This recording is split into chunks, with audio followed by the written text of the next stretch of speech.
ओम शांति। आज 15/11/2024 की साकार मुरली से है।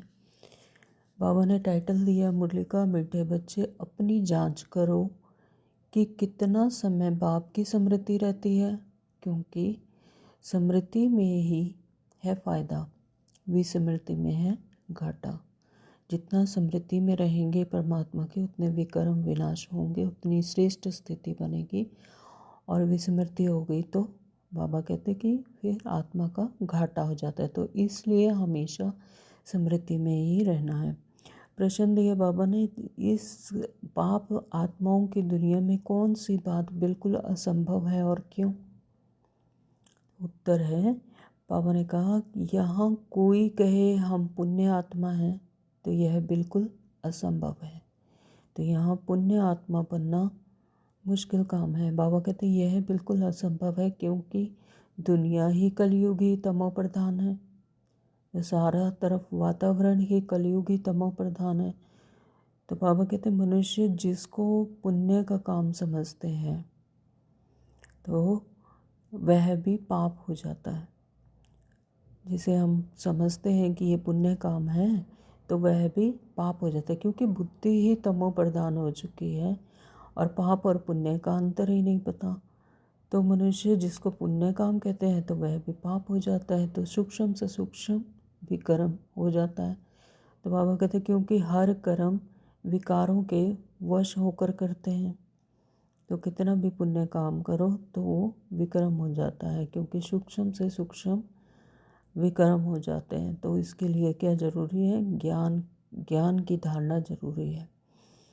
आगे बाबा ने कहा, ओम शांति। यह तो बच्चे समझते होंगे हम अभी ब्रह्मा के बच्चे, ब्रह्मा कुमार कुमारियां हैं, फिर बाद में होते हैं देवी देवता। तो यह तो तुम ही समझते हो, दूसरा कोई नहीं समझते। जो जो परमात्मा ने हमें ज्ञान दिया, तब बाबा का हर बच्चा समझने लगा कि कैसे हम कल्प कल्प कैसे हम ब्रह्मा कुमार कुमारियाँ बनते हैं, फिर देवी देवता बनते हैं। तो तुम जानते हो हम ब्रह्मा कुमार कुमारियाँ बेहद की पढ़ाई पढ़ रहे हैं, 84 जन्मों की पढ़ाई भी पढ़ते हैं, सृष्टि चक्कर की पढ़ाई भी पढ़ते हैं। तो फिर तुमको यह शिक्षा मिलती है पवित्र बनना है। पवित्र बनने से यह शिक्षा धारण होती है। तो यहाँ बैठे तुम बच्चे बाप को याद तो जरूर करते हो पावन बनने के लिए। अपने दिल से पूछो, सच सच हम बाप की याद में बैठे थे या माया रावण बुद्धि को अपनी तरफ खींच ले गई? तो यह अपने आप को पूछना है कि हम परमात्मा की याद में बैठे हैं या कि माया बार बार हमें अपनी तरफ खींच लेती है कि कभी कुछ याद आ गया, कभी कुछ याद आ गया। तो ऐसा नहीं है। एक रस स्थिति होकर, एकाग्र होकर परमात्मा को याद करना है। तो बाप ने कहा मामिकम याद करो तो पाप कटेंगे। तो अब अपने से पूछना है, हम बाबा की याद में रहे या बुद्धि कहीं चली गई? तो स्मृति रहनी चाहिए कितना समय हम बाबा की याद में रहे। तो जितना ज़्यादा से ज़्यादा समय बाबा की याद में रह सकते हैं उतना करना है। तो कितना समय हमारी बुद्धि कहाँ कहाँ गई? तो अपनी अवस्था देखो। जितना टाइम बाप को याद करेंगे उससे ही पावन बनेंगे। जमा और ना का भी पोता मेल रखना है। कितना जमा हुआ और कितना नहीं हुआ उसका भी बाबा कहते हैं कि पोता मेल रखना है। पोता मेल मतलब उसका भी लिस्ट बनाकर रखनी है। तो आदत होगी तो याद भी रहेगा। तो जैसे जैसे अभ्यास होगा, आदत होगी तो याद भी रहेगा। और लिखते रहेंगे। डायरी तो सबकी पॉकेट में रहती है ना। तो जो भी व्यापार वाले होते हैं उन्हों की है हद की डायरी और तुम्हारी है बेहद की डायरी। तो स्मृति में, संकल्प में हमेशा याद रखना है। तो तुमको अपना चार्ट नोट करके रखना है। बाप का फरमान है धंधा आदि भी करो, सब कुछ करो, परंतु कुछ समय निकाल कर मेरे को याद करो। तो अपना पौधामल देख फ़ायदा बढ़ाते जाओ। तो जैसे हम डायरी में लिखते जाएंगे तो याद रहेगा कि आज 1 घंटा याद किया, फिर 10 मिनट और बढ़ाए, 20 मिनट और बढ़ाए। तो इस तरह से देखना है कि फ़ायदा बढ़ाते जाओ और घाटा ना डालो, उसमें घाटा नहीं डालना। तो तुम्हारी युद्ध तो है ना, तो सेकंड में फ़ायदा और सेकंड में घाटा। आगे बाबा ने कहा कि जिन गुरुओं के चरणों में गिरते हो, जो उस दुनियावी आत्माओं के गुरुओं के चरणों में जो गिरते हो, तो वह भी पुण्य आत्मा नहीं है। यह तो है ही कलयुग, तो सभी कलयुगी हैं। तो यहाँ पर क्या होगा, सो भी तमो प्रधान। तो इसमें कोई पुण्य आत्मा होना ही असंभव है। पुण्य आत्मा बनने के लिए बाप को बुलाते हैं। पुण्य आत्मा सिर्फ परमात्मा ही है, बाकी सब यहाँ के आत्मा पुण्य आत्मा नहीं है। तो कहते हैं कि आकर हमको पावन आत्मा बनाओ। ऐसे नहीं, कोई बहुत दान पुण्य आदि करते हैं, धर्मशाला आदि बनाते हैं तो वह पुण्य आत्मा है, ऐसा नहीं। क्यों? क्योंकि रावण मत पर आसुरी मनुष्य बन जाते हैं, तो मनुष्य मत को आसुरी मत कहा जाएगा। आसुरी कर्तव्य ही करते रहते हैं ना। तो मूल बात है, ईश्वर को सर्वव्यापी कह देते हैं। कछ मच अवतार, मच अवतार, तो कितने आसुरी छी बन गए हैं। और बाबा ने कहा इस मुरली में, आत्मा ही है जो अपना पार्ट अलग अलग कल्प कल्प बजाती है। आत्मा ही कल्प कल्प बजाती है, हर 5000 वर्ष के बाद हूबहू रिपीट होती है और कल्प कल्प ऐसे ही पाठ बजाती है। तो सब एक समान ज्ञान उठाएंगे, यह स्थापना ही वंडरफुल है। दूसरे को स्थापना का ज्ञान थोड़े ही देते हैं। समझो सिख धर्म की स्थापना हुई, शुद्ध आत्मा ने प्रवेश किया, तो कुछ समय के बाद सिख धर्म की स्थापना हुई। तो उन्हों का हेड कौन है? गुरु नानक। तो उन्होंने आकर जप साहिब बनाया, जपजी साहिब बनाया।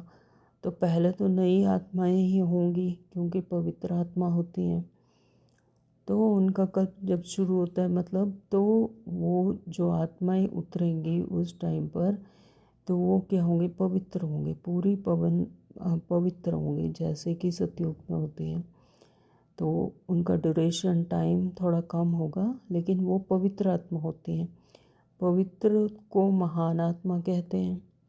सुप्रीम तो एक बाप को ही कहा जाता है, तो वह भी धर्म स्थापना करते हैं, तो महान कहेंगे। यानी गुरु नानक देव जी को कह रहे हैं कि उन्होंने धर्म की स्थापना की, तो वो महान कहेंगे उनको। महान आत्मा, परमात्मा नहीं कहेंगे, लेकिन महान आत्मा कहेंगे। परंतु नंबर भर पीछे पीछे आते हैं। तो 500 वर्ष पहले एक आत्मा आई, आकर सिख धर्म स्थापन किया। तो उस समय ग्रंथ कहाँ से आएगा?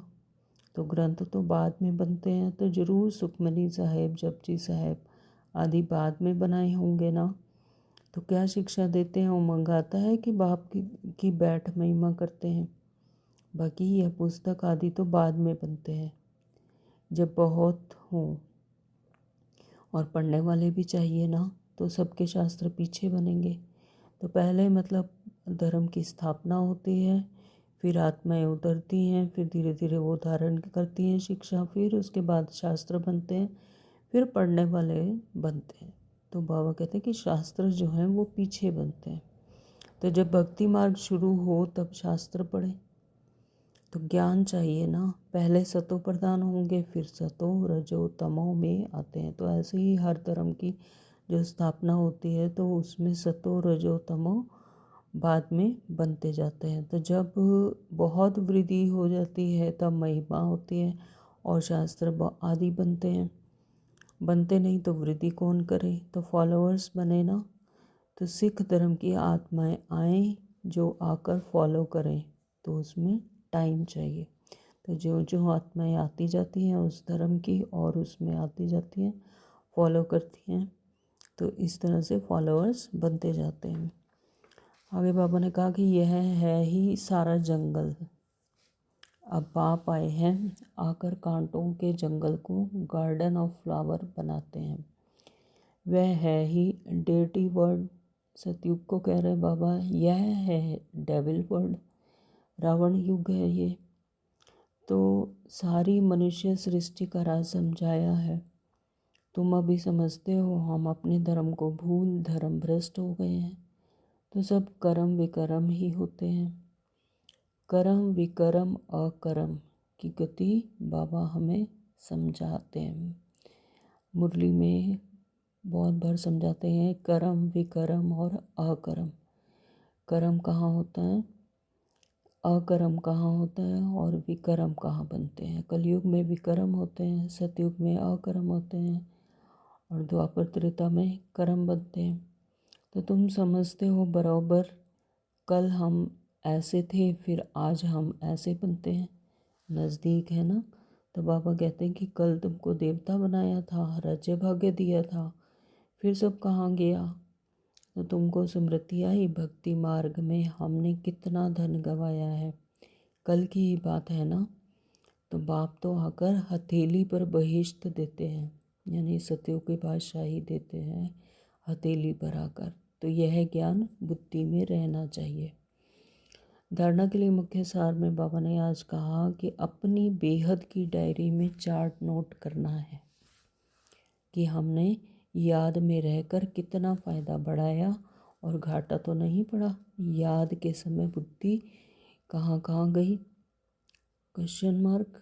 तो कि वह याद नहीं, जहाँ बुद्धि इधर उधर जाती है। तो एकाग्र एक रस होकर जो याद होती है वही याद है, वही फ़ायदा है। तो बेहद की डायरी में चार्ट नोट करना है, अपने स्मृति में, संकल्प में, ये डायरी में नोट, चार्ट का नोट करना है। उसी से ही याद बढ़ाई जा सकती है। नंबर 2 बाबा ने कहा है इस जन्म में छोटेपन से हमसे कौन कौन से छोटे कर्म और पाप हुए हैं। इस जन्म में छोटेपन से 63 जन्मों के जो विकर्म हुए हैं तो याद नहीं रहता, लेकिन एक जन्म में जो हमने कोई भी विकर्म या पाप हुए हैं तो वो तो याद रहते हैं। तो बाबा कहते हैं कि वह नोट करना है, और जिस बात में दिल खाती है अपने आप को पता होता है तो उसे बाप को सुनाकर हल्का हो जाना है। अगर उसे बाप को सुना देंगे, बाप को लिख कर दे देंगे तो वह माफ़ हो जाता है। बाप उससे डायरेक्शन देकर विकर्म विनाश करवा देते हैं, कर देते हैं। तो अब कोई भी पाप का काम नहीं करना है। अब कोई पाप का काम नहीं करना। जब ज्ञान हो गया तो उसके बाद कोई पाप का कर्म नहीं करना। वरदान दिया बाबा ने कर्म बंधन को सेवा के बंधन में परिवर्तन कर सर्व से न्यारे और परमात्म प्यारे भव। कर्म बंधन को सेवा के बंधन में परिवर्तन कर, कर्म बंधन में नहीं आना, सेवा के बंधन में आना है। तो परिवर्तन कर सर्व के न्यारे और परमात्म प्यारे भव। बाबा को सेवाधारी बच्चे अच्छे लगते हैं। तो परमात्म प्यार ब्राह्मण जीवन का आधार है, लेकिन वह तब मिलेगा जब न्यारे बनेंगे। परमात्म प्यार तब मिलेगा जब न्यारे बनेंगे। अगर प्रवृत्ति में रहते हो तो सेवा के लिए रहते हो। कभी भी यह नहीं समझो कि हिसाब किताब है। अगर घर में भी कोई कार्य कर रहे हैं, काम कर रहे हैं, गृहस्थ में भी, तो उसे सेवा समझ कर करते रहो। परमात्मा का कार्य है, परमात्मा के संतान आत्माओं के लिए कर रहे हैं, ऐसा समझ कर करेंगे तो सेवा भाव से। तो कभी भी यह नहीं समझो कि यह हिसाब किताब है या कर्म बंधन है, लेकिन सेवा है, बाबा के बच्चों का काम। तो सेवा के बंधन में बंधने से कर्म बंधन समाप्त हो जाते, खत्म हो जाता है। अगर सेवा के बंधन में बंधेंगे तो कर्म बंधन समाप्त हो जाएगा। श्रेष्ठ स्थिति द्वारा बेहद की वृत्ति, विहंग मार्ग की स्थिति, ऊंची स्थिति द्वारा अगर कोई भी काम करेंगे, कोई भी कार्य करेंगे, सेवा करेंगे, परिस्थिति को छोटा बना देते हैं।